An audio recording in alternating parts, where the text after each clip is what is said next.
other in the form of Miss Deana Jean of Intentional Excellence Consulting. Miss Jean is an expert in her field. She's been doing this, if I'm not mistaken, for 15 years, and she's passionate and committed about her work as well as her community. So we're going to get into a conversation with her today. How you doing, Miss Jean? Welcome. I'm doing well. Thank you so much for having me on today. I'm excited to chat with you. I'm excited to have you. I know you're a busy woman. I saw you earlier today. You were Saturday. I was with you and your brother. I just know you're a woman of purpose, and I really appreciate this. And I'm sure our listeners and our viewers will appreciate this as well. So I want to redeem the time because I really want people to understand the crux of your work. So the first question I always like to do is, can you just tell us a little bit about yourself and your work, and we can take it from there. Sure, absolutely. So I am Deana Jean, and again, thank you so much for having me on. I really, really appreciate it. I am Brooklyn born and bred, so I'm a Brooklyn girl. Grew up in Bushwick. And have lived and gone to school across the country in different places in New England and DC, lived and studied in Dominican Republic for a period of time. And now at this point in time, I am the CEO of Intentional Excellence Consulting. I have a husband, an amazing husband. I'm a military wife. So my husband's in the military. He's active duty in the Coast Guard. Appreciate it. And then I have, thank you. Yeah. And then we have 3 smallish children. So Aiden is 10, Chase is 9, and then little Aubrey Nicole is going to be 4 in July. So we're a little busy, but as far as a little bit, but as far as intentional excellence is concerned, we started intentional excellence some time ago. Based off of the premise that we wanted to be able to help folks understand and harness the passion that they had within them to do really, really great things. So what we do is there are 2 functions to intentional excellence. The function that I run is the for-profit arm, where I am a business coach and consultant. In my business coach and consultant work, I work with 2 different groups. I work with modern entrepreneurs, so new and aspiring entrepreneurs, typically folks who are first generation and don't know a lot about entrepreneurship or maybe getting into it for the first time. Gotcha. And then on the second side of my business, I work with mission-focused enterprise corporations to help them roll out really, really strong sales and leadership training and coaching for their leaders and for their frontline. So that's what I do on my side. And then on the other side of our business is my brother, Greg, who you know. I know Greg. What up, G? Yep. Everyone knows Greg. And he is focused on our community partnerships because it was incredibly important to me that if we were going to start any type of business, that there needed to be an aspect where we were really leaning in, helping and supporting youth in underserved communities through mentoring activities, through college preparation activities, through opportunities to see things from a different lens. So that's intentional excellence, based off of the idea that everything that we do, when we have intention behind it, we can always achieve success. I love it. I love it. I love the title. I love the name. I love the family commitment as well. And I guess the next question I want to ask is more or less, I know who you guys are, so to speak. I know what you do, but I think I want to know, what was the impetus of it all? Why did you create this?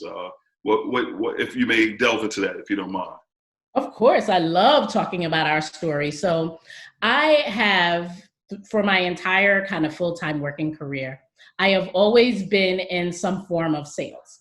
But the interesting part is that for the first half of my career, for probably the first 5 to 7 years, I would have never deemed what I did as sales. I knew that I liked engaging with people. I knew that I liked building relationships. And I knew that it was really important to me to solve problems that were important to the community from which we came. So straight out of college, I have a bachelor's in international business, as well as one in finance, and then in Spanish. So coming straight out of college, I was actually running one of the largest educational centers in Brooklyn, right in Restoration Plaza in Bed-Stuy. Oh, Bed-Stuy.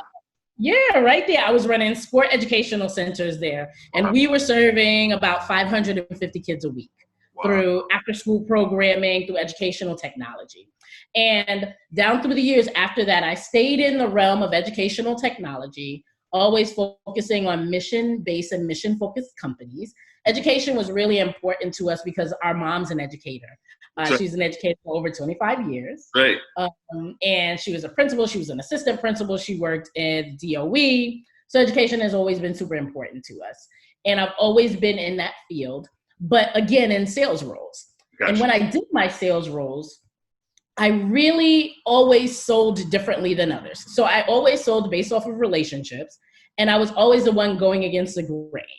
If the traditional salesperson said, all right, you got to make 65 calls and just kind of hit them with the 65 calls, I was like, well, wouldn't it make sense if you made like 10 calls and just made them really, really good and had really good relationships with people?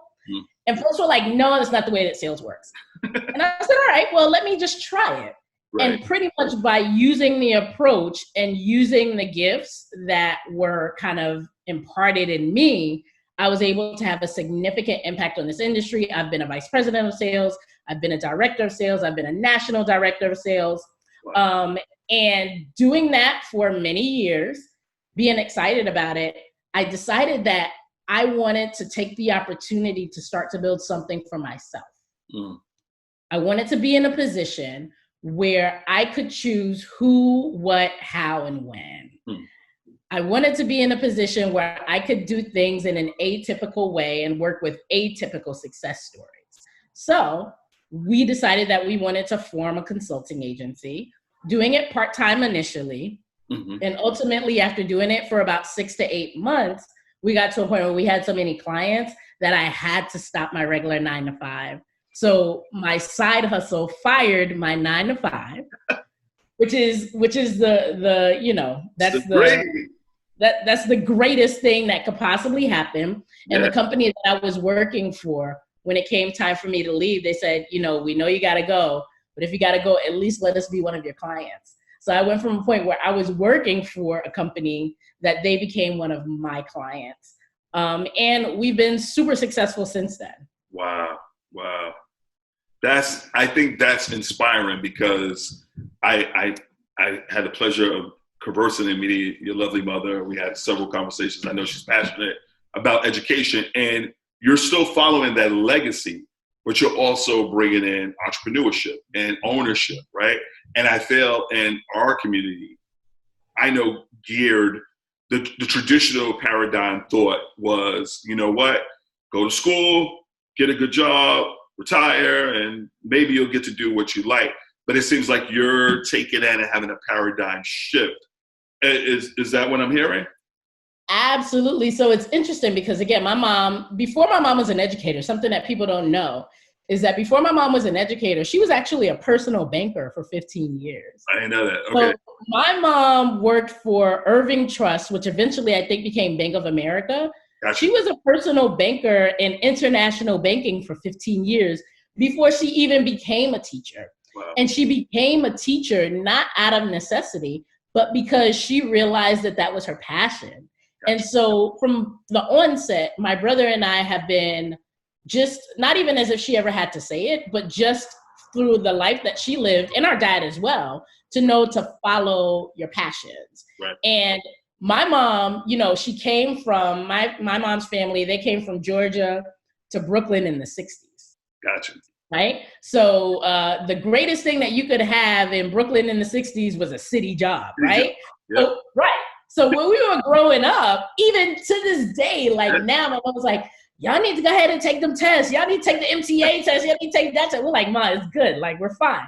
But she's excited about what we do, but there's still that mentality there of like, you got to have your city job. You got to have your benefits. You got to have your pension, all of that. But it's been amazing to see her go through this journey with us and to see how proud she is that we are, based off of the sacrifices that she's made, that we've been able to create something new, that our prayer is that it's going to be something that leaves a legacy for our family for very many generations to come. Right. So I appreciate that. I love the connection because I totally relate. My mother was from Bed-Stuy. I think when my aunts grew up with your mother, they knew each other, they were friends. And also my father was part of that Southern migration, like not the Great Migration, but that 50, 60 migration. He was coming from North Carolina. So I appreciate that because it was all about the stability and about holding a job. But I also think that this is a new day. And I appreciate you even sharing that narrative journey. My question for you is this. I know it's called Community Corner and I talk about local, but to be frank and honest, your work is not just local, it's also global. Can you tell us a little bit about that if you don't mind, Ms. Jean? Sure. So we, Doc, we've been blessed. For me, it has really forged my belief that relationships are the most important thing. So I work with clients right now in 4 different continents across 20 different states, right? Wow. Yeah, so you're whoa. So, I mean, that is just tremendous. Right. And understanding the reach that we have. But the crazy part about it is that I would say about 75 to 85% of the business that we do is completely referral based.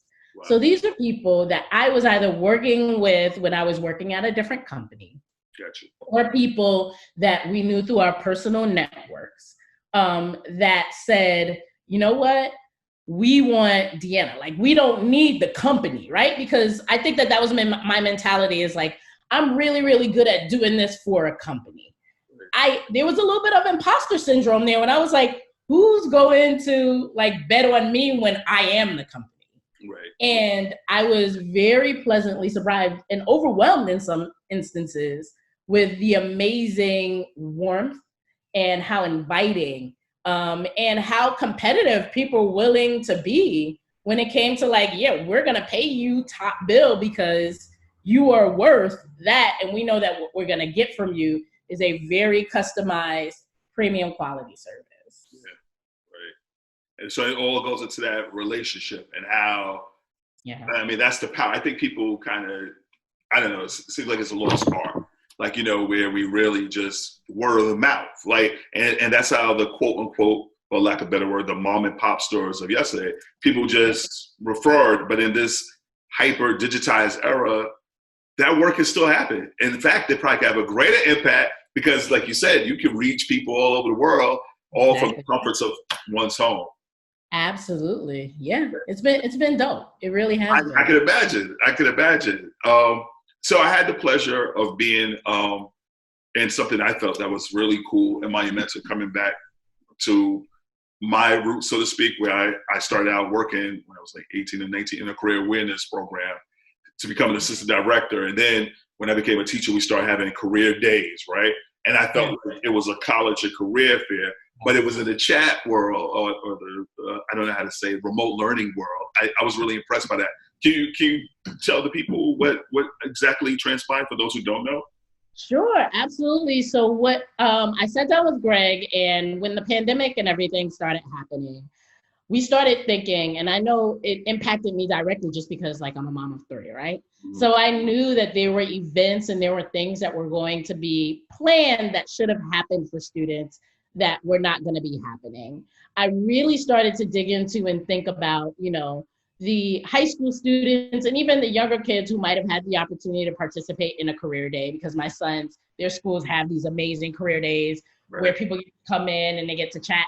And I said to Greg, what if we decided that we were going to run like a virtual career day, because that really, really aligns to our goal and our mission of being intentional about being excellent, right? Like having people in your life that are going to guide you. And then we started thinking about the people in our personal network. We were like, this could be really dope. When we thought about all the different people we knew, the range of careers, PhDs to medical doctors, to lawyers, to military folks, to, folks who have done a trade. And then we said, all right, we'll add a college element to it. And we started reaching out to individual organizations, and they were like, yes, we need this.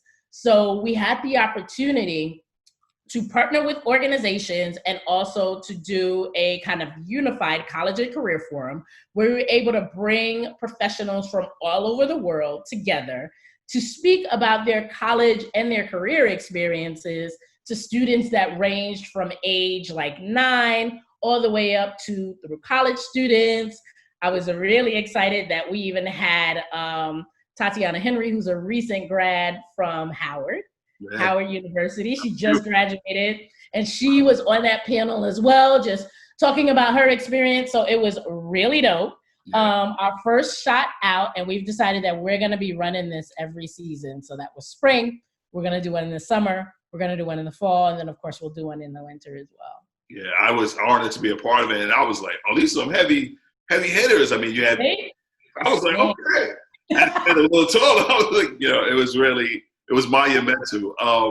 I know you're busy, and I don't want to rush, but I want you to, especially like by the time this airs, this will be out next week, a week from now, right? Okay, sure. We're in the midst of a global pandemic, which is not, especially in New York, the ban has not been lifted, but we're also in the midst of civil unrest. I was going to say there's nothing restful about this. It's civil unrest, right? Absolutely.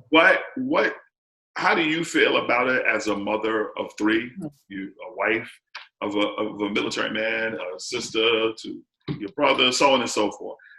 How do you feel individually, and how has this, if it has, impacted Intentional Excellence Consulting? Sure. That's a great question. How much time do you have, Doc? So I'm on your time. Yeah. This is a good one, because this is something, our current civil unrest is something that has personally impacted me in a way that I don't know that I've ever really experienced. And I think that a big part of it is, I've had the opportunity, the very, very rare opportunity to have been educated in one of the poorest neighborhoods in the country and one of the most affluent neighborhoods in the country. Because at 14 years old, I earned a scholarship to go away to prep school. So for high school, I was in boarding school in Farmington, Connecticut at all-girls school. Yeah, through ABC, yeah. At an all-girls school called Miss Porter's School. Where the likes of Jackie Kennedy and Oprah's niece and Meryl Streep's daughter and, all those folks. Who are all amazing people, by the way. And,